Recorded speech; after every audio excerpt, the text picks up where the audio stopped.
นั้นน้อยนะไปเชียงวาซานเรามันก็น้อยต้องอย่างของเ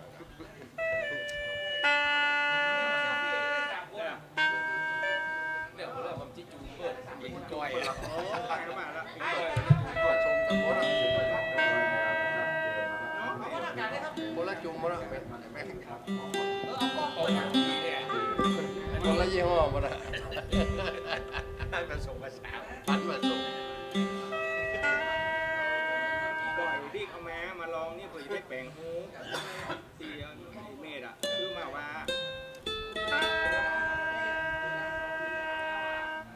หน่อยเนาะเอามาต่อกันนี่มาจับสังหารมันใหญ่จริงลูกเรื่องพิเศษทำพิเศษ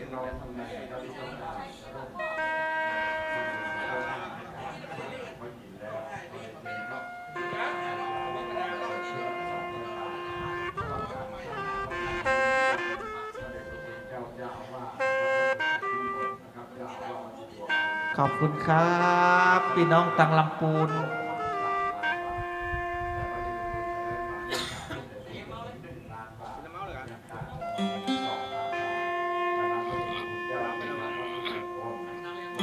ลงเจ้าโอ้ประเดี๋ยวนี้บรรยากาศอากาศแดดร่มลมตกใส่ขันดองตั้งหน้าแล้วเจอตั้งหลังได้นะเจ้า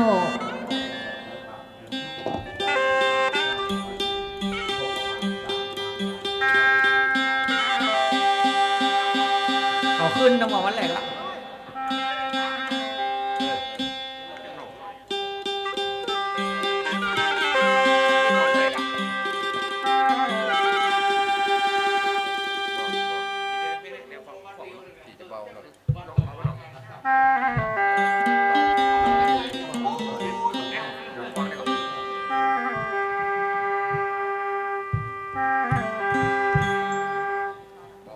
เปลี่ยนเป็นทำนองเสรีเมาเนอะนะครับหรือว่าซองเงี้ยวนะครับโอ้แดดบดมาจัดดี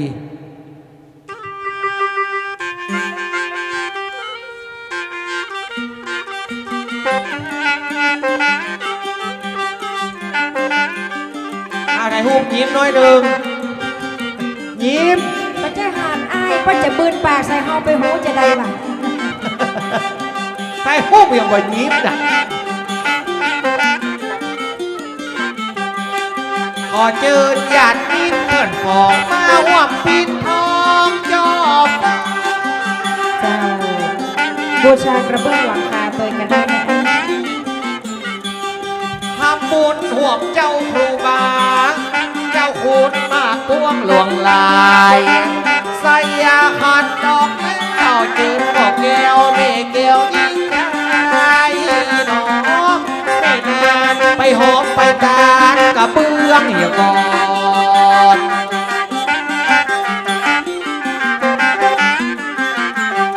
เดินตรงไปเลาะข้างวิหารเดินมาใจหาหอนเมื่อทานเป๊ะก่อนพอก่อนหอมกลิ่นหอมตาลเสียงก่อนในเดินเอาเดินกับพี่น้องเอาวงเอาบานเป็นกระทงเอาเจาะงานมาเจาะฟ้าเสียงก่อนสลังเวลาแต่งดาวอุดหนุนจะขอขอบคุณนักคุณหลายเลยร่างกายจับตัวน้องอ้าปากเลยนะมีกินมีตอนช่วยเหลือเพื่อกำยกที่ตามมาไปตามมาให้สิเรียนเจอเดี๋ยวไปน้องเอาบอกอาคณะสถานะบุญเลยท่านนวลจังขอขอบคุณนักบวชทุกท่านวันนี้มีก้าคนงามคนสวยเนอะใครจะเป็นเจ้าภาพให้หอมร่วมปิดทองตุ้ยกันดังลวดมาก็เชิญส่งตั้งหลังส่งพระธาแต่ก็บูชาเป็นเจ้าภาพหลังคากับเบื้องมีแม่ก็ตึงได้อยู่บูชาแล้วกับเบื้องหลังคาแล้วกับบูชาโหนอกยอด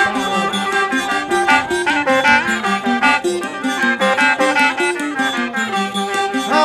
จะได้คือลามาเปิงลามาแปลงบ้านสร้างบ้านเป็นศูนย์รวมใจปาติบุรณะสังขรตีบันสับลุนและสุดสมไปนอให้นำเป็นอารยะทำแต่เดิมแต่เก่า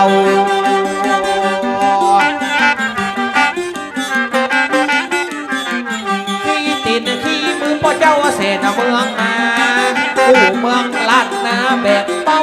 เปิดเปกไว้แต่เดิมแต่เก่าของตาพ่อเจ้าได้ก่อร่างสร้างกระถึงกับพี่น้องลาดนาจุดได้สืบเต้าสืบลูกเป็นห้อยปืนห้อยมือตีเปิ้นได้ทำให้โลกลาดยังสืบไว้ประวัติไม่แน่ชัดแต่เดือนก่อนนับเก้าแสนยึดถือไว้เป็นของดีเนื้ออายขนาดภาคใต้ปัญญาไว้เลี้ยงสาบ้านเฮาไผ่เตือนบรรลัยจารีตประเพณีล้านนา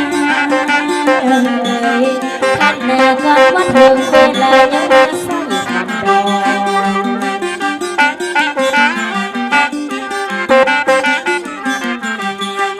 บูชาเสาอินก็ถ้าขีดจังสมยิ่งว่าดีไม่ดีบอ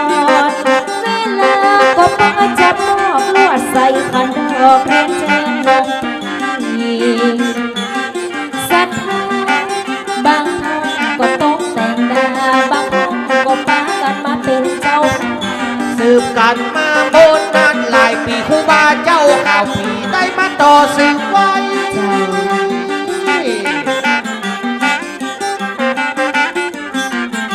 ที่ไหนมันรู้แล้วก็แปลงแห่งใหม่จะได้เป็นที่ไว้จะได้เป็นที่สาจากนั้นตูนศีลตูนธรรมที่อยู่กูเมืองลัดนอแม่นำนิมนต์เปิดมาเฝ้านิมนต์ท่านมาพอ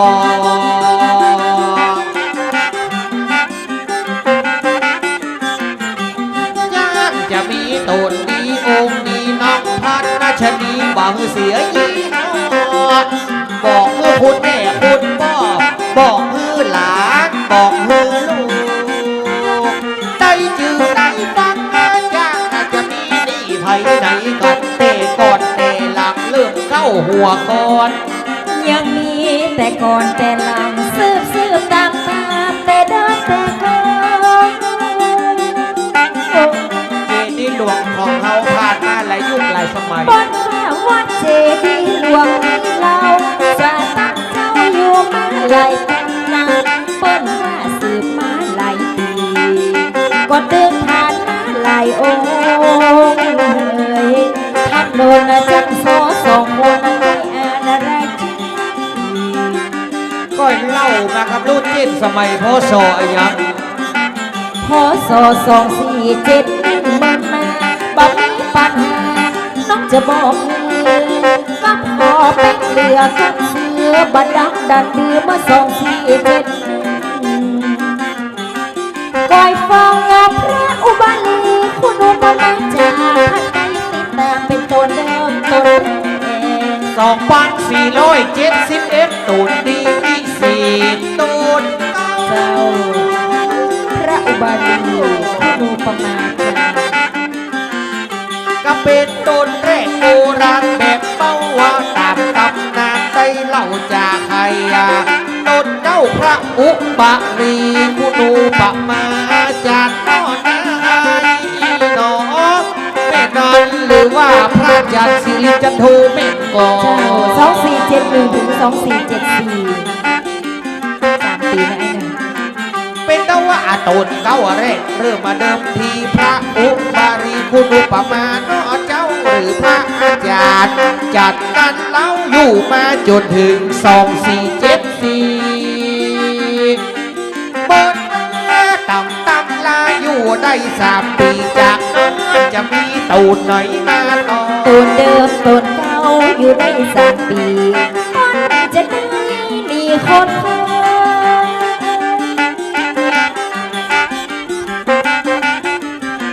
แล้วองค์ที่สองน้องจะบอกพี่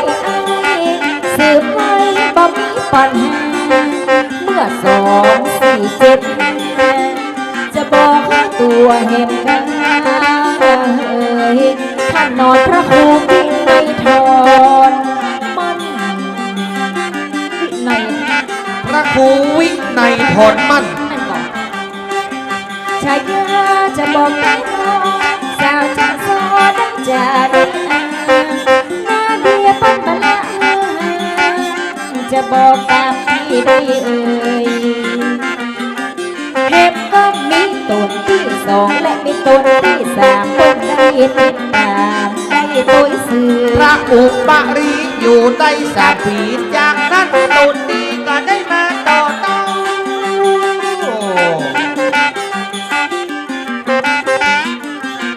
ตุนดีองค์งามได้มาพอมาเฝ้าอัวเมื่อเมินนานหลายปี พระครูกวินัยทรมั่นภูริพัฒน์ตูมองพันนาชรีหนอให้นา2475เมื่อสมัยบ่เก่า เจ้าอันนั้นเป็นประจำพรรษามาอยู่นี่ได้1 ปี ลางสมัยยุคศึกสงครามบ้านเมืองเมื่อตะกอนแก่เท่ายังเป็นกันเป็นกุกเป็นเหล่าสู้ลบคำฟันกันมือขนาด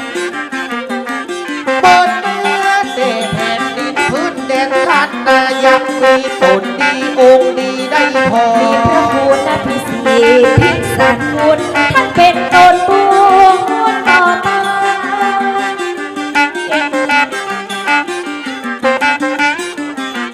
2475น้องจะบอกก็ได้สืบไว้นั้นพระคุณพิสีพิสารคุณตนบุญลันท่านแน่ท่านก็ได้สืบมา2476 นี่ตุนที่3แล้วค่ะ มีตัวนั้นที่สองมีตัวนั้นที่สามได้ติดตามจะบอกให้เจ้ารักกันในเขียนแม่ลงกู้เฝ้าไว้แอนเป็นปี Coffee Orange นอนเปิดมาเปิดอกเปิดใจห้ามสู่สไทยที่สู่ซอฝรั่ง ตูนที่3กู้แผ่นลัดนาได้อู้ได้จะมาสืบมาตอน เจ้าแม่นแล้วเขามองไม่รู้เรื่องหรอก พระคุณนะพี่สีพี่สารคุณสู่ได้อู้ได้จ่าคือท่านทองโคสิโต อยู่เมื่อแต่ก่อนมาหนอเจ้าแม่นาปกปักรักษาห่วงแก้วเหมือนขนาดพระอาจารย์ทองโคสิโตบ่ฮือได้วิทย์บ่ฮือได้ขาเมื่อตำลาเบิดมาขนาด2476เมื่อสมัยเด็กอ่อนแต่วันนี้ไอ้ทวันเมืองเปิดว่าจะจ๋าอย่าเอิ้นกับพัชรีสาวนุ่ม เปิ้นอยู่หลายตนหลายองค์ได้สร้างอานิสงส์ก่อน วัดด้วยพลังน้อยดู สมว่าได้ขึ้นได้สร้างน้องจันว่าทั้งนี้นักหนาตนสีพระพุทธิโสพลจะบอกได้กันท่านแน่และมีตนแน่ตัวแม่เห็นปี2477 ถึง 2502เรื่องบัลลังก์มองดังที่พระพุทธที่โสพลตัดนี้ได้มาจีได้มากล่าวนอนไม้มาจำละภาษาเป็นตัวนำไปในละสถานเลื่อนใสยังได้ไงได้กราบ พระพุทธที่สู่พ้นเป็นองค์เป็นตน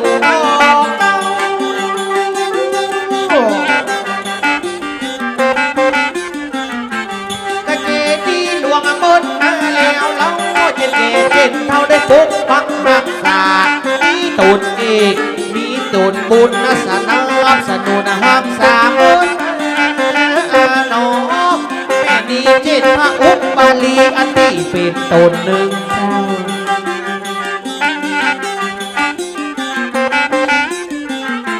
ก็จนมาถึงตนสองตนสามวันว่าอาลามนับเป็นที่เพิ่มมีต้องเมื่อตนหนึ่งจักเหวว่าบ่เดียวละมาถึงตนสี่มนต์นะพระอาจารย์พุทธิโสพงนะจะอยู่พ่อสอได้กันพ่อ พระอาจารย์พุทธิโสพลเฮายังเป็นฝนเป็นลมตอนมา โอ้โห2477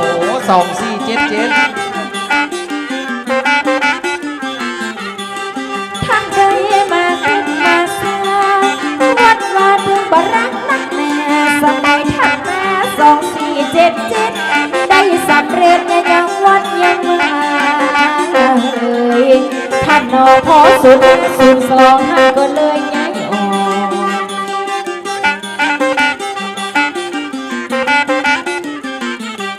ตูนตีแห่น้องจะบอกให้ฟัง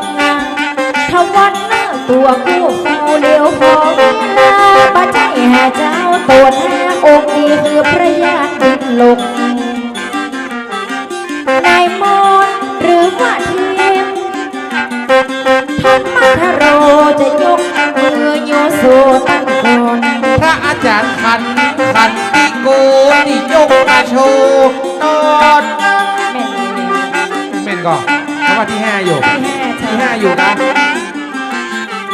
พัฒนาชลีกามาอูบนนั้นเมื่อสมัย2480พระยาณดิรูปสู่กามาบอกกำลูกหนอเมนิพระอาจารย์พี่เมื่อในเดิมก่อนเก่า ตนที่ห้านี่พระยาณดิลกตนที่หกของพระธรรมดิลก กระโดดตีให้ได้ดูได้จ่าพระอาจารย์ตั้งเจ้าพระยาณดิโลกต่อเดิมมาเด็กเอาว่ามาช่วยสร้างช่วยเปกช่วยพอคนงามอยู่มาถึง2483ตอนนั้นคนงามพัชรียังบ่เกิด อยู่ถึง2483ตอนนั้นคนงามเป็นอาญาบ่ฮู้ ยังว่าเป็นคนเด้อ ลวดตนที่ห้องอาจารย์ซอได้อู้สู่มาเป็นผู้ไปฟังโบตนที่ห้องพระธรรมดินลงหรือว่าพระคันติโกท่านโนไปยกมือโยโสยอม ถ้าเป็นคนเมืองเอาก็ยกตู้ขัดพระอาจารย์ขัด ท่านได้มาอยู่2503บังมีความลำบากเป็นต้นไม้ในต้นไทรสะอาดอยู่ถึง2534 โอ้30 ปี นายมอนต้นที่7ตึกบัลละเฮอหมองกำนันเพิ่นก็ได้มาต่อ นับติดอยู่มา30 ปีตนดีองค์ดีพระธรรมดีโลกโดดเนา เจ้า บนที่ชุดกว่า 10 กว่าปีไปแล้ว อยู่กู้ปีน้องเจ้าบ้านเจดีย์หลวง31 ปี สมัยพระยาธรรมดิโลกหรือพระอาจารย์ขันพัชรีน้องแม่นางพระอาจารย์ขันอยู่หมื่นขนาด โอ้สมัยนั้นท่านก็สร้างไว้หลายอย่าง นับอายุ31 ปีคุณงามความดีบ่เฮวิตเฮือขาดมรณะปฏิสั่งขอนพระธาตุพระวิหารเฮือดีเฮือใหญ่หมดตามประวัติเขียนมาต้นที่6นี่อยู่เมินขนาด ได้อยู่เป็น30 กว่าปีสะสมบารมีและความดีสร้างไว้ ตอนนั้นพระชินีเกิดแล้ว พี่น้องปั้นมาสร้างมาไว้ตึงเหลือตึงไปบังได้ผิดหวังสร้างว่าเป็นต้นไปใน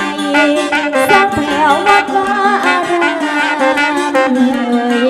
ท่านมีอยู่30 กว่าปีความดีก็มีมาก ตนที่7พระพุทธพจนวราพร ต้นที่7ตึง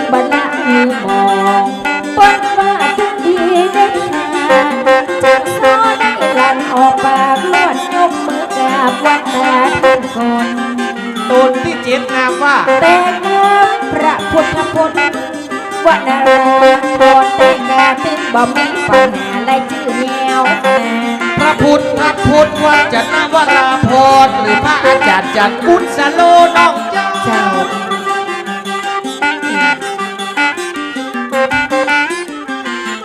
ได้มาต่อเติมได้มาเสริมดามคือขวงแก้วดำสามเป็นตนดีวิเศษตนดีเจติตนสิทธิ์ตนพานหนอแม่นางเป็นวัดวาอารามพุทธนาและดี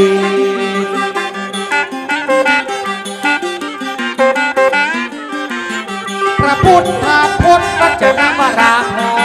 รนักตึงละบาใจได้เล่นสักพอวัดเฮาอันใดมันกระเด็นพออันใดมันกระสานาเจ็ดสมัย2534จนมาถึง2551เจนสมัยเมื่อมาอยู่ยังวันยังวาสถามาเดือนรอ กี่ปีนี่34ถึง51เป็นอันตนไปในบ่มีก็มาขัดคอพี่น้องบ้างกันนะเลื่อมใสตัวที่เป็ดก็พระเทพพุทธาจารย์มนต์เฮ้ยท่านนายหรือพี่น้องยิ่งใจห้องว่าท่านชูเกียรติ พระอาจารย์จันทร์อยู่17ปีตุนที่เป็ดพระเทพพุทธาจารย์มีการประจักษ์เป็นระเบียบตุนที่เป็ดหรือท่านอาจารย์ชูเกียรติก็อยู่มาเมื่อนั้นเก่านารีตุนที่เป็ดอยู่ได้10 ปีกำลังเหตุนี้ก็ต้องได้จากพระเทพพุทธาจารย์อยู่มา10 ปีแล้วเล่าตนที่8ตนที่8หมายแขวนวัดเฮาฮือเด็กเกียงลาปีดสลีพอตั้งใดมันก็เหมาะกับงามพอตั้งใดมันก็ห่างตึงดีหนอแม่ดีเมืองดีวัดดีปีดแหล่งท่องเที่ยว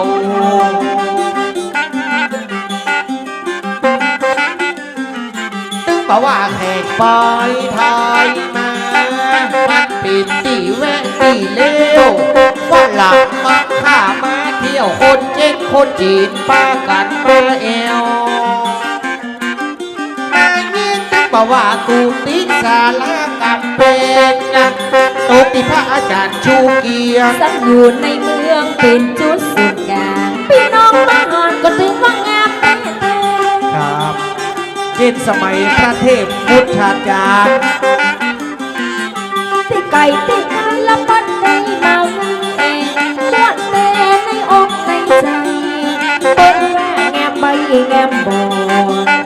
สู้ยังบ่พอตั้งในท่านหลวงวัดเจดีย์หลวงมวนแต่มวนพระอาจารย์มาพอได้10 ปีต้นที่เก้าจะเป็นไผกันลองเอาฟังตั้งตัวพี่ค่ะบอกมาไม่ลาบาจาน้องลาไว้ไว้ใครค่อยเอ่ย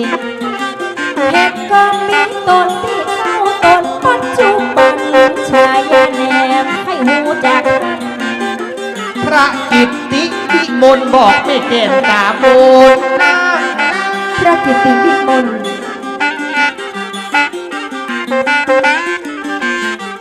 เป็นตนดีตนอีกตนอังฮับช่วงต่อกำศาสนาในพระกิตติวิมลห่วงกับเจ้าละโนเมนาได้มารักษาเฝ้าต่อ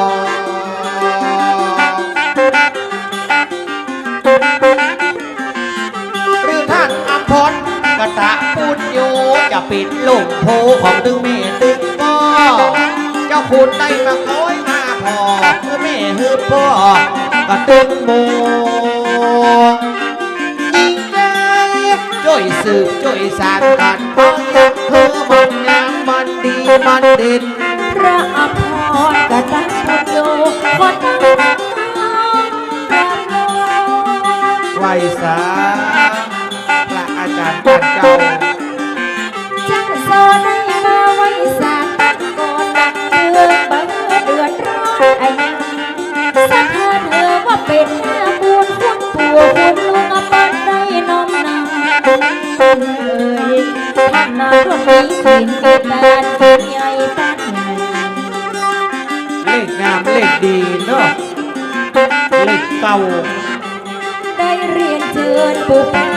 ลุงช่วยกันธนุบำรุงจนได้มีคนสืบคนมีไม่สืบไม่ปนมาเหลือไว้หลานลูกนอนในประเพณีเฮาบันนี้ไปไหนเพราะว่ายิ่งใจเปิ้นได้สืบต่อ พระอิทธิพิมูลเป็นตนเป็นองค์สืบกันยามนี้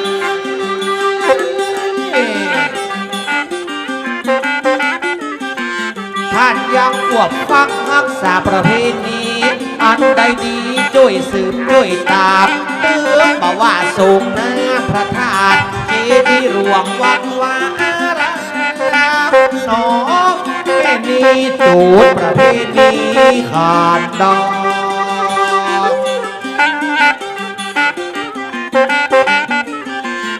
ประเดี๋ยวจะปฏิบูรณะสังขรณ์อันใดบรรลุก็จะได้เตะออก จะเอาของใหม่เข้าใส่เข้าปอกหลังคากับเบื้องจ่อฟ้าอันใหม่อันเนี้ยขอพี่น้องมาห่วมกินห่วมตาหมู่พี่น้องงานคุณพ่อคุณแม่ จะขอเรียนเชิญพี่น้องทั้งหลายสถานให้ไกลลังไลจนรู้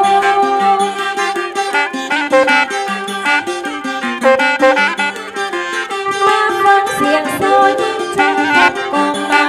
พี่น้องปั้นตึงบักขัดเหินบางคนปั้นยังเป็นเจ้าภาพร่วมบริจาคทำเงินเอ่ยท่านนุนจะขอขอบคุณนะบุญทุกท่าน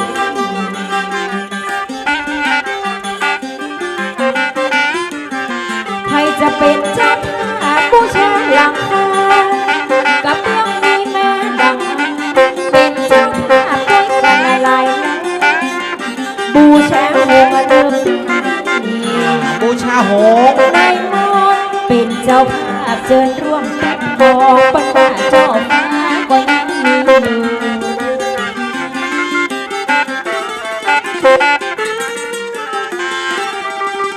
กู้กันเหี่ยกรรมด้วยน้องพัชรีเหย ผู้อย่างเจ้า ครับขอเน้นย้ำเหี่ยกรรมว่าวัดเจดีย์หลวงของเฮานี้นะครับ สืบมาหลายเจนหลายสมัยหลายยุคนะครับ และก็ครูบาตุนเจ้าไปในท่านเจ้าคุณท่านพระอาจารย์นะครับ ที่เข้ามากำมาจูมาบูรณะปฏิสังขรณ์ก็มีหลายโตนหลายองค์นะค แม่ รับ แล้วเจ้า ตามประวัติที่สืบที่ค้นแต่พอจะเขียนหูที่ไปที่มาได้เช่นสมัย 2471 ตนแรกนั้นก็คือพระอุบารีคู่นูปมาจารย์นะครับ หรือว่าพระอาจารย์จันทร์สิริจันโท 2471 เจ้า ถึง 2474 แม่นแล้ว ท่านมาอยู่หมู่บำทำนุบำรุง 3 ปี 3 ปี ครับตนที่ พระครูวินัยทรมั่น 2 ภูริทัตโต เจ้า ครับเมื่อสมัยพศ 2475 2475 เกิดอย่างขึ้นกับพาราเมืองกรุงเทพมหานคร ตอนนั้นกับสปะสปันบ้านเมืองวุ่นวาย 2475 นะครับ ที่อยู่เมืองใต้ แต่ว่าเจียงใหม่ของเฮาได้ตนทำตนใหม่ได้พระครูวินัยทรมั่นภูริทัตโตมาทำนุบำรุงดูแลใจใส่วัดเจดีย์หลวงของเฮานะครับ เจ้า ถัดมาจากนั้นตนที่สาม ตนที่ 3 มี ท่านพระคุณณพีศรีพิสารคุณ เจ้า พระอาจารย์ทองโคสิโต พศ 2476 276นะครับ เจ้านี่ นี่มาขยายความแห่งกรรมเพราะว่าอีเฮาซอเป็นทำนองซีรีเมาไป ปีเดียว ครับ แล้วเจ้า ท่านอยู่ได้ปีเดียว เจ้า ครับ จากนั้น ตน ต ที่ นครับ 4 ตนที่สี่ที่ เจ้า ได้มาพอกอยดูแลรักษา คือพระพุทธิโสพล ครับ เจ้า หรือพระอาจารย์แหวว ธรรมทินโนครับ2477ถึง2502 โอ้หลายปี 2502นี่น้องพัชรีก็ยังบักเกิด ยังบ่เกิดแต่เจ้า ครับยังบักเกิดเตื้อ ยังบ่เกิด เป็น เตื้อ ฟ้าเป็นฝนอยู่ เจ้า หลังจากตนที่ 4 ไปแล้วก็เข้ามาสู่การลาเวลาของตนทำตนที่ ตนที่ 5 คือพระยาณดิลก 5ครับ เจ้า หรือพระอาจารย์พิมพ์ธรรมทโร เจ้า อันนี้ท่าน ก็มาทำลูกบำรุงวัดเจดีย์หลวงได้เฮีย เจ้า 3 ปี แม่นแล้ว 2480ถึง2483 เจ้า จากนั้นก็ยกต่อความแก้วนี้ฮือกับพระธรรมดีลก หรือว่าพระอาจารย์ขันติโก จาก 2503 จนถึง 2534 โอ้แสดงว่าพ่อแก่แม่มอนที่อยู่เวทหน้าเวทหลังวัดเจดีย์หลวงแห่งนี้ จะต้องตันสมัยพระอาจารย์ขันติโก หรือว่าพระธรรมดีลก เจ้า เพราะว่าท่านอยู่ลากยาวมาเมิน31 ปี อืม ความรุ่งเรืองเฟื่องฟูตอนนั้นทำนายว่าสมัยท่านพระอาจารย์ขันนี่คงต้องเปล่งสร้างไว้หลายอย่างหลายอันแน่เนาะครับ แล้วจากหลังจากพระอาจารย์ขันมาก็มาถึงองค์ตนที่ 7 พระพุทธพจนะวราพรณ์ อ่า อันนี้จะฉายาท่านจะอ่านถูกต้องหรือบ่ถูกต้อง ครับ หมูนะ พระ เจ้า อาจารย์จันทร์กุศโล เจ้า พระพุทธพจนะวราพรณ์ เจ้า อ่า ว่าจำพรรษาอยู่เมื่อปี ครับอันนี้ 2534 จนถึง เอา 2551 มันต้องซอมันเลยฮูปี เลยขนาดอ่ะ พระพุทธพจนะวราพรณ์ เจ้า อันนี้ตนที่ 7 นะ ตัวที่ 7 และตัวที่ 8 แล้วเจ้า ที่เป็นเจ้าอาวาสวัดเจดีย์หลวงสืบมาเนี่ยตนที่ 8 นี่ก็ยังตันหมู่เฮาอยู่ ไผ่ก็ ครับ พระเทพพุทธาจารย์ เจ้า ครับหรือพระอาจารย์ชูเกียรติ เจ้า อภโย เจ้า แต่ตอนนี้ท่านไปอยู่วัดใหม่แล้วเนาะอาจารย์เกียรติ เจ้า พระอาจารย์เกียรติครับ ตนปัจจุบัน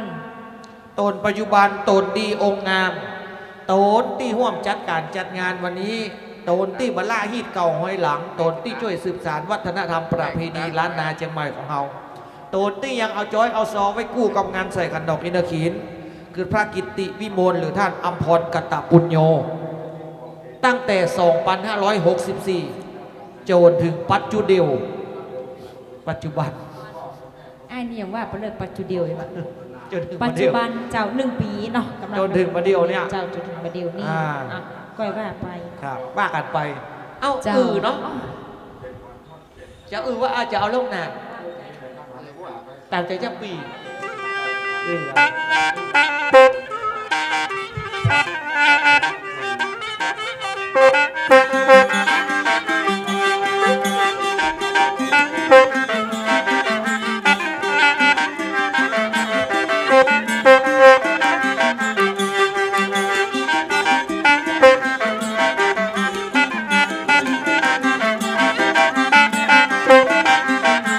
นับเป็นต้นสีตูนทำตามในโบราณเด็กเก่าเจนสมัยเด็กเดิมเด็กเก่าสืบตามทางตัดสุพระอาจารย์อุปารีคุณูปปัญญาก็อันมาอยู่กับแผ่นดินลาดนาวัดเจดีย์หลวงแต่ก่อนซับ ท่านนั้นอยู่เป็นตนเป็นองค์นี้บารมีของพวกเราไม่มันสืบมาจึงเป็นละอ่อนปันไปสืบอีกตามที่บอกว่าคนแก่คนเฮาบ้านเฮาที่บ่เฮาบ่หอยเปิดมาบอกไก่ใจหอยตื่นบ่เฮาได้หอยได้แข่ง โดนดีสองพันมาหลายปีโดนดีองค์นี้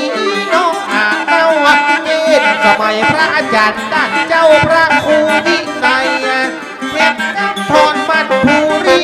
ทัดเดินดูไอ้เขาจะเล่าใครยาปันเมื่อแต่เดิมปากหลังดำลงปิดเจ้าอาวาส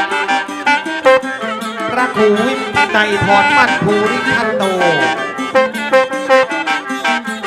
ปัญหาคนจอบมาพบใส่คนไทย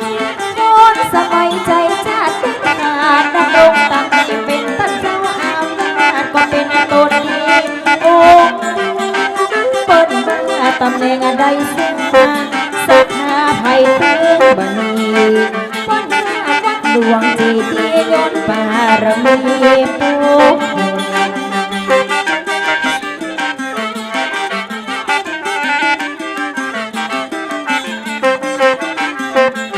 กระโดดตีสามโดดตีวงนี้ที่อยู่ได้พอได้เฝ้าให้เขาก็จะบอกให้เขาก็จะเล่านั้นคือพระยันน้องโคสิโต2476ปู่วัดอยู่ว่าบังเศร้าเฮือมอง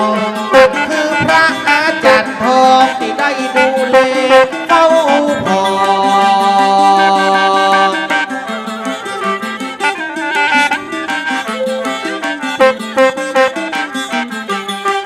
คนได้ดูแลรักษาสืบศาสนาเตือนดีเป็นหอเปิ้นก็ได้เท่าได้หอก็ตึงเอาไว้หลายองค์เปิ้นมาทำงานสำเร็จเปิ้นที่เจ็ดตามจุดประสงค์เปิ้นมาก็ได้ดำรงแม่30 กว่าก็ปีหนึ่ง จากนั้นตนที่สี่จ้างจะเป็นไผได้จะได้พอ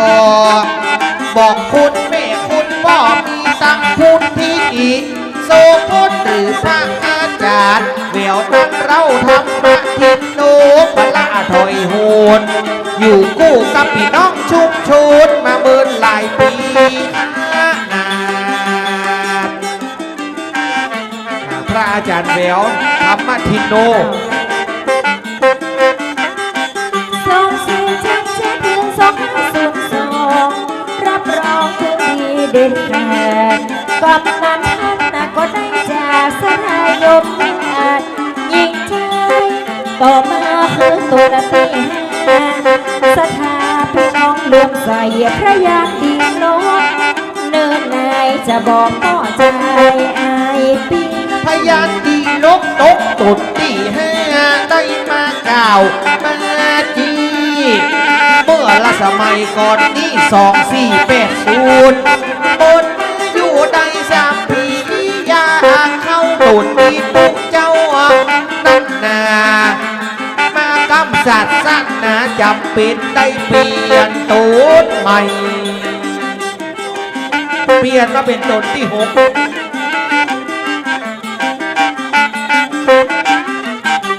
ตอนที่หกพระคันคันที่น้องยิ่งใจได้เอาใจใส่เรือพระธรรมะที่โลกบอกไว้จะบอกให้จริงจริงต้นมาก็ได้มาอยู่ได้มาโอ้โหจากใจจริง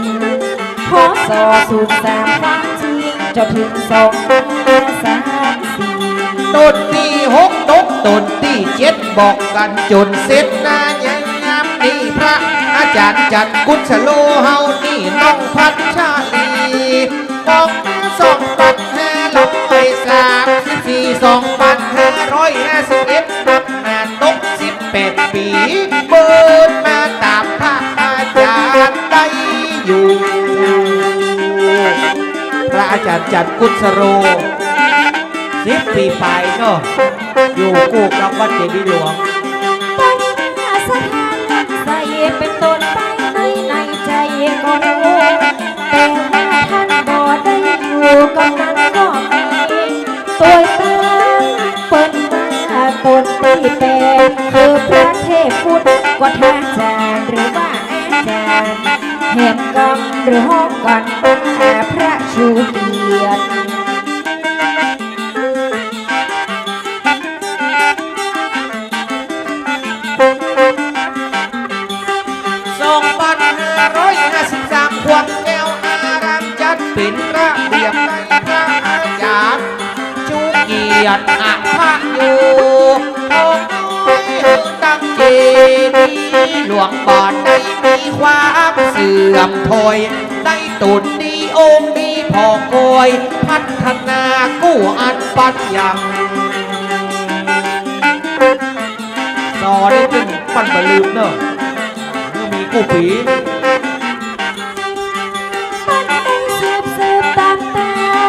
คือเหตุมีไว้ผู้ยิงตามที่ท่านได้เกิดสร้างและเพิ่นจะ ใดสืบไปแล้วต่อมาคือตัวดันที่เก้าลวดอูสองคนลายพระกิตติวิมลเนินนายเป็นโบสถ์ปัจจุบันตั้งเจ้าอาวาส เป็นโดนดีองค์ดีประเพณีบไดวินได้ขาดดำรงตนเป็นเจ้าอาวาสที่เบิ่งอาศัยผู้คนเป็นดีเลือกที่ใส่เป็นมหาผู้สูตรของพี่น้องเชียงใหม่ผู้คนเฮาได้มาไว้มากราบ คนจะมาพูดใส่คนไทยพี่น้องเชียงใหม่และจิตใจสะอาดต่างใจมาไว้งานตาพวกชนบุญงานบุญก็เพียงเข้าตอกดอกไม้ยังเอาใส่ในสลุงบางพ่อได้จับได้จูงมีน้ำสลุงเป็นน้ำส้มปล่อย เป็นบุญของตั้งแต่สองมากันบุญวัดตกวันออกมาห่วมแกงใส่ขันดอกห่วมบุญพระกินนะติปิบุญที่เป็นเจ้าอาวาสวัดนี้มากันนะส่วนนะพอเอาเด้อเมเกตตาบุญมีดื้อละเด็กละอ่อน บอกว่าสักหายิ่งใจในหลังเลยเป็นคนยีละอ่อนตึกบอกว่าป้อนเอาแม่มอนปั้นนะก็แซ่ซ้อนดียึดถือคงดีสืบมาสถาปันทำมากู้ปียึดถือเป็นประเพณีก็เป็นของดีของเรา เจอโต๊ะพี่น้องตั้งไหลตึงยิงตึงใจบอกพวกเก๋แม่เท่าว่าเจอลูกหลานตานเท่าว่าจะใกล้จากไทย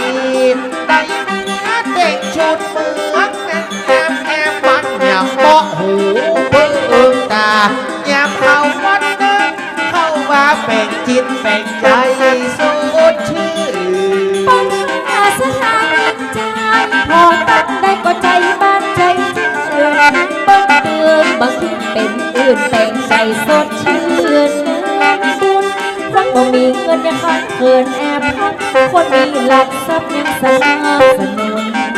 จ้างซอจ้างขอขอบคุณนะนักศิลป์นักบุญนักน้อยใหญ่ อินตะทีละสิบทิ้งใจเนี่ยขอมีบุญกุศลบานน้อยตกตับพ่อหนาพ่อน้อยที่ได้มาว่าไอ้ได้ขอโจกใจตกยังลูกยังหลานตกยังหมูมินโอ้วันที่มาห่วมแดงขาดดอก ฟังว่าใส่แล้วสุขใจยิ่งใจว่าดีไม่ดีบอดได้แม่ใส่ขันรอของดีสบายตึงบอกว่าพ่อว่าแม่ที่เป็นเดินทางตึงที่ตึงใจขอให้อยู่ดีสบายมีโชคมีใจทุกท่าน เป็นเสาหลักบ้านนาหลักเมืองคู่กับยองกับมาบ้านฐานนะร่ำรวยมั่นคงมั่งคั่งจะต้องยังพัฒนาชาติถ้าได้มาใส่งานก็ขัดดอกสูงจังได้ปิดเมฆกเส้นทีจุยยะเปิดว่าโชคดีจะตกกับดึงคนเท่าคนแก่ ใจได้อยู่ดีสบายชุ่มอกชุ่มใจใจตองต้นถ้าใครได้มาแม่จะได้อยู่ดีกินน้ำป้นจะได้ป้นจากตุกป้นจากความลูกสงสารตั้งแต่นี้จะอยู่ดีกินลามาสุขสามประการภูมิ จะได้เป็นนักเป็นสาวเมื่อได้มาพันนาผูบ่ได้ปวดเอ็นตึงบ่ได้ปวดดุสะปะปิดโลกในไฟพอเอาตัวเอาอาพี่น้องเพื่อนโยโซป้องตามมาลำไหลตึงบอกว่ากับบ้านใกล้ตึงบอกว่ากับบ้านน้ำไก่กะเจียงไม่กะเจียงให้กันเรามาพูดเป็นอ่าน ปัญหาต่างจองสถานใจได้ใจเหลือเมืองพ้นเหวละพูดเมืองต่างจองต่างบ้านกองเจียงใบม้วนใบม้วนบ่ได้ใส่ขันดอกม้วนใจแม่ยังร่วมเป็นเจ้าศรัทธาบางพ่อ ก็มาสุขแนมพระทัย กระใส่ขันดอกแล้วไปตั้งหลังอ้อมไปตั้งข้างอาดาอันนะเอาลวดไปส่งน้ำพระธาตุบอกเก่าบนเนื้อพ่อตั้งสายขีดตานแบกหอกไปเหี่ยตู้หนาซื้อกระเบื้องหลังคาเฮาจะได้เป็นแผ่นใหม่ ปัญญาเรียนจากสักมาหลังไหลมาแต่น้อยตึงใหญ่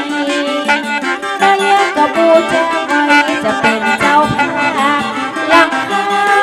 หรือว่าพี่น้องบางคนจะบูชาหูบอกมีปัญหาจะเป็นเจ้าภาพกับเบื้องหลังคาติดต่อราคาอยู่ หรือจะเจ้าวันทุกมงคลบอกตึงคุณลูกพูนปู่จ้างซอจะเอิญคือหูหอมอินหอมตาลกันไปยิ่งหือยิ่งได้ยิ่งใส่ยิ่งมีเป็นสักเป็นสีม่วนอกม่วนใจจนพี่น้องดีใจดีมางานใส่ขาดดอ ป้าก จังสอตอนรับทั้งไทยบอกว่าด้านในด้านนอกพี่น้องใส่ขันดอกและลวดลายไปบูชาใครจะร่วมเป็นเจ้าภาพร่วมบริจาคบ่มีปัญหาเรียนเชิญแถวพี่น้องศรัทธาปัดหลังไหลมาเป็นหนึ่ง ช่วยปัดเคาะปาดให้ตึงยิ่งตึงใจตั้งหนุ่มตึงบอกว่าตั้งเท่าตั้งหนุ่มที่ป้ากันไหลเขามันถึงเวลาเบิกกวนเมจีลำดวนเมกูพะลาพี่น้องเอาปิดเคาะปิดไปไล่ไปเสียก่อน จะขอปัดเอาปัดให้คือยิ่งใจได้ขาดละอ่อนบอกว่าขอเจ็บหัวตัวโหดบอกว่าเป็นอารมณ์เอดพิษมีงานจะเจอมันน้องปัดขอพี่น้องตั้งหลายบังมีอันตรายบังมากกายหัวใจปอง เคาะนังอย่าได้มาท่าเคาะตั้งหน้าอย่าได้มาแม่เขาจะปัดตึงพ่อเขาจะปัดตึงแม่ลูกหลานตาตาโอยิงจังบอกว่าเคาะลูกเคาะบูจะปัดให้ออกนี่หายเปิ้นว่าโควิดขออย่าได้มาใจ จะไล่มันไปทางโลกฝีดาษ มันมีแถวโลกระบาดเดินมาว่าฝีดาจังโซจะปักมา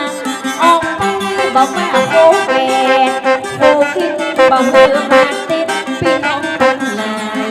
จ้างโซตึงนี้และตึงใจสิ่งอันตรายจะปัดไปก่อน เพราะว่าเจ็บหัวมัวตาบ่หืดดินตั้งปอมอไม่นอนตึงบอกว่าละเด้ละอ่อนอยากซอจากคอมันเพราะว่าเจ็บขาเจ็บเข่าบอกว่าเอาหัวเจ็บใจบอกว่าเคาะนอกเคาะในแล้วจะปัดออกไปตึงหมู่ ปลอดข้อปักไทยยิ่งใจตึงลุกตึงตัวจังสองมาสองเป็นผู้สิ่งที่บดีบางบอกว่าเคาะเจ็บฟันเจ็บเขี้ยวสำหรับเอาไว้เกี่ยวอาหารบอกว่าเคาะเจ็บเข่าเคาะเจ็บหลังบอกคือแม่ตามมา ปัดไปตกบังยูเคนจะเด่นไปเห็นเด่นแต่บ่มาใจมาเว่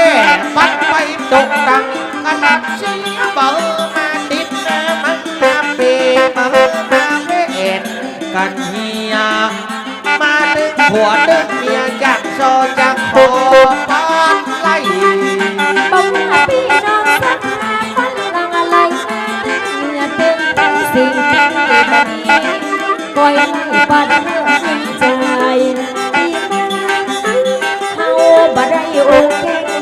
บอกว่าเคาะเจ็บแข้งเจ็บขาบอกว่าเคาะเจ็บหัวม้วนตาเคาะเจ็บบ่บ้าหัวเขา สปาเป็นเพราะสปาเป็นไฟพายันตาลายเหตุเราปัดหาหมู่บ้านเฮาบ่ขับทางลามี ดไปแล้วเขาจะเจอสาวจีบอกว่าที่ดีองค์ดีเปลี่ยนเป็นทำนองลองนาเทมโปลงเนี่ยเทมโปลงอย่างโวย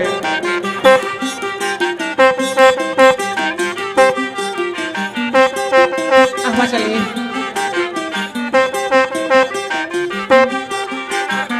ยกมือสิบนิ้วเกยิ้วเกษาแต่ว่าพูดว่าน่าสาเจ้าบ้าน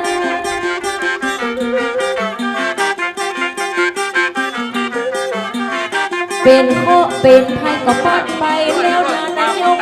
มือขึ้นตาวันตาเชิญเสียศักดิ์สิทธิ์ลงมาหักษาพี่น้องสถาตัวจองตัวบ้านตึงในตึงนอใส่ขัดดอกลายลำโอเลโนเลโนจุ๊บ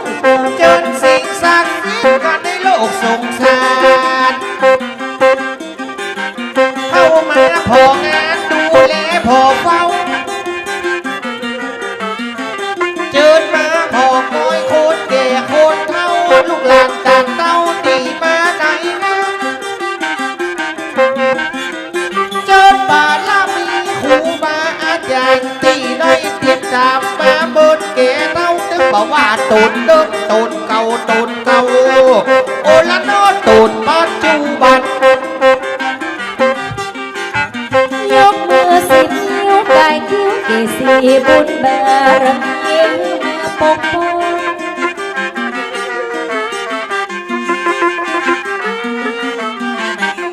เตือนบอกว่าศรัทธาแส่ซองพี่น้องยิงใจสิ่งศักดิ์สิทธิ์ที่มีจัดลายหักษายิงใจสิบสาวเจ้าบ้านปันนักกันหัวไปกลัวอย่างนั้นอุปกษัตริย์เมินมาแล้วหนอวันนี้เอาคำสอออกมาตั้งที่เคยเฝ้าเมืองที่เคยพอบ้านจักขอเจอท่านได้ลงมาใจมาปกปักรักษาพี่น้องตั้งหลายเจียงหมายเกี่ยวบางตูนมีองค์ดีก็รักษาบุญให้โอละนอละนอเดินมาเพื่อมาหักษาศรัทธาไก่ไก่พ่อคนมังรายลูกขอยกมือไหว้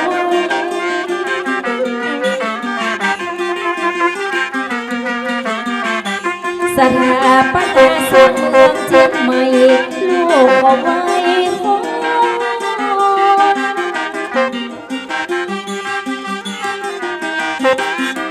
มีการมีงานตึกบลามองหักษาเจ้าจองพี่น้องเจ้าบ้านว่ามีกินมีทานขัดลำตึงลำ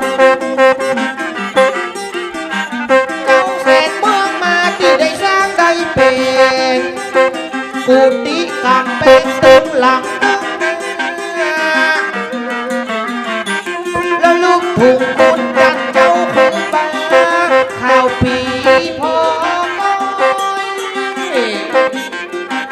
ช่วยต่อช่วยเติมบ่เสื่อมมือถอยเป็นกระบอกน้อยเจ้าจุดปิดวัดเจดีย์หลวงนั่นเราโอละโนเตเก้าเบิร์นขอบารมีว่าเจดีย์หลวงสมประกวนปกป้องเจ้าบ้าน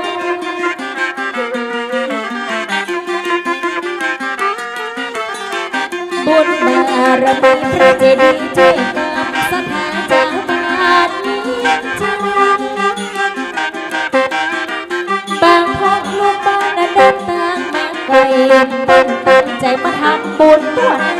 พี่น้องอย่าได้ตกต่ำใจ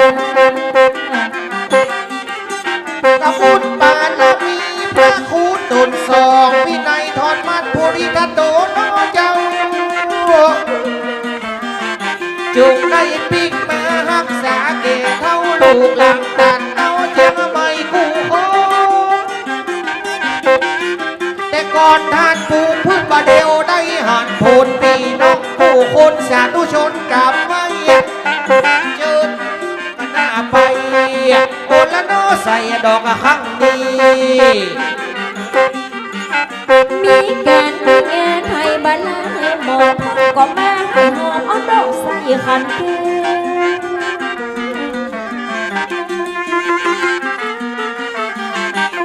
เจดีย์หลวงมีงานให้แล้วป้นใจยิ่งแล้วแค่แก้วไม่ ปั่นปอนงาม งาน ๆ ป เด้อ ระเพณีบ่มีไผเหมือนบัดได้เชิญเชือนพี่น้องชาวบ้านขอให้โชคดีเป็นเศรษฐีเงินล้าน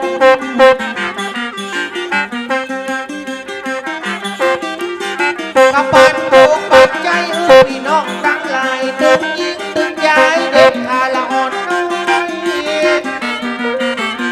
ก็ต่างบ้านต่างเมืองไทยมาเป็นน้อยบ่อนานบ่อน้อยคนช่วยคนงามต่างบ้านต่างเมืองผักหลังติดตามจังโซนั่งผักได้เอ่ยได้อ้างบ่แก่แม่เท่ามากันไหลลำโอ้แล้วน้องก็นำไปห่างดง ปั้นมาได้ทำตามจุดประสงค์พี่น้องแห่งดงก็แม่แม่นี้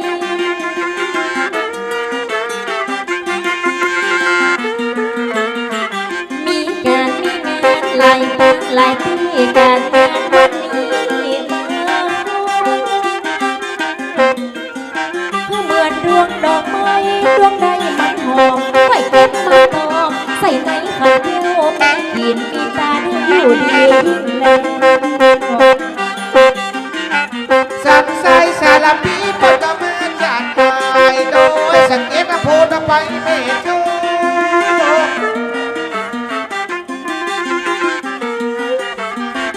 ยังเมื่อพัชรีสู่แม่นำสู่ก้อยปอนเอาโจ้กะก้อยปันเอาใจผู้ศรัทธาญาติมิตรสหายตั้งยิ่งตั้งใจตั้งใหญ่และน้อยปันตึงปอนานปันตึงบ่อน้อยโอละน้อโชคดีโชคดี จ้างจอยจ้างสอนลวดเอาปนมาปั่นอยู่ดีคือลามเป็นคนที่ให้คนเขา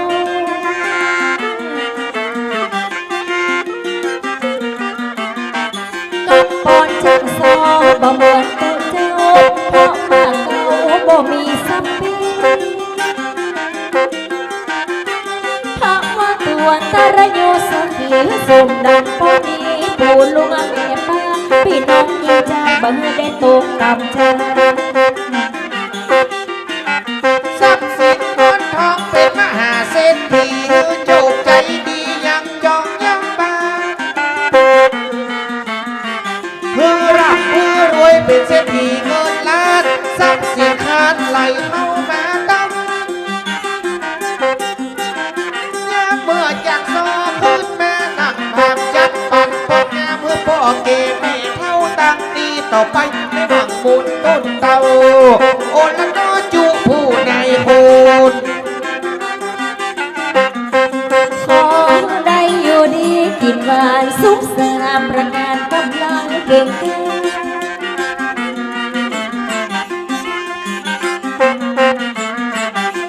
เพื่อได้เป็นเจ้าแม่เจ้าจ้าเพื่อได้เป็นเจ้าจ้าเจ้าแม่ลวดเพื่อได้เป็นเจ้าเงินเจ้าทอง อยากกินข้าวกับเจ้าอยากกินข้าวกับเจ้า ขอได้เป็นเจ้าเขาเจ้าข โอ้ อย โอ้ยโอ้ย พี่น้องสิสาวเจ้าบ้านฟังเขาวัดพัชรีเป็นเศรษฐีเงินล้าน จบผู้หนึ่งแล้วปืนฟังผู้สองบอกพี่น้องตึงพองตึงดุมตึงเท้า ต้องกันมาทำเลยเจ้านะ เปิดว่ามุดบาดดีจากสองผู้เต้าว่าจะได้ลวดปูมโรงว่า ยังฟังยังวะ เก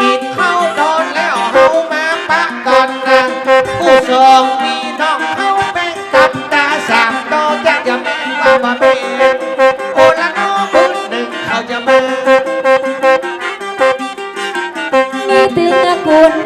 มีตึงกู้สอตึงบันละหมองพี่น้องชาวบ้านเอาบ่อกเอาใจสักหาหลายล้านต่อวันบอกเข้าเป็นบ่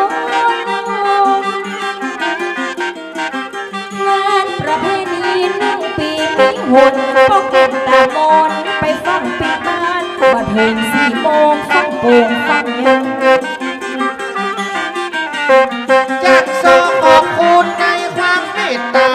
พระอาจารย์เป็นจริงเมมันพระกิตติพิโมลเอาจากโซมานั่งและขอบคุณปีนานแทนคุณ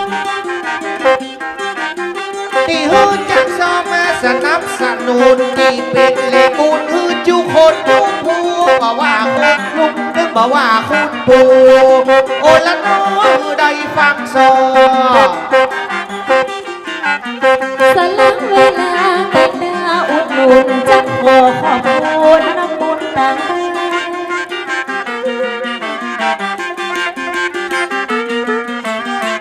มีงานบ่พอจึงสอมา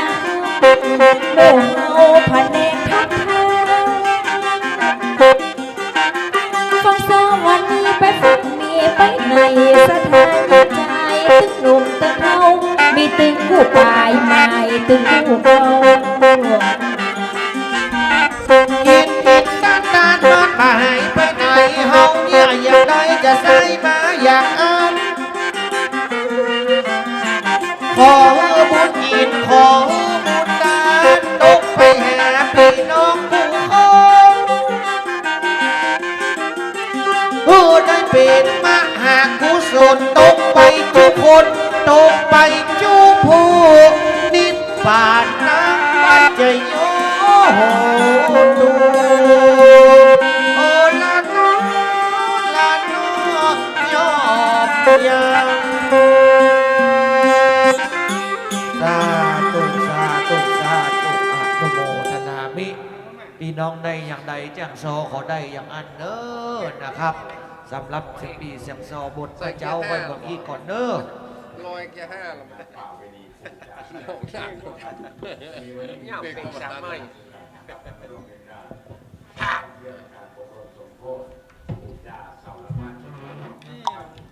มันชิมาเนี่ย